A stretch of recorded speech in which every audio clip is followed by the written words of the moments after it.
Connais-tu l'histoire de Gilles de Rais? On part cette fois-ci au Moyen Âge et plus précisément au début des années 1400.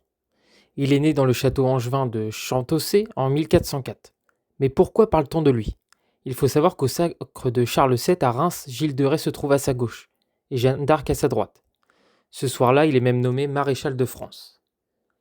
Mais malheureusement pour lui, ce n'est pas pour cela qu'on retient son nom, mais plutôt pour ses crimes horribles qu'il a commis. En effet, il est reconnu coupable de crimes sur environ 140 garçonnets de sa région. 140 étant un chiffre qui, selon les historiens, pourrait être bien plus élevé. Il faisait vivre un véritable cauchemar à ses enfants, en abusant d'eux, en les torturant, en les égorgeant, et même en les dépeçant de ses propres mains. Il fit vivre une véritable terreur dans sa région pendant une dizaine d'années. Il est arrêté le 15 septembre 1440 dans son château de Machecoul. Niant d'abord les faits, il est obligé d'avouer ses crimes. En effet, de nombreux ossements sont retrouvés calcinés dans les douves de plusieurs de ses châteaux. Dès le lendemain, il est condamné au bûcher et exécuté avec 2 de ses complices.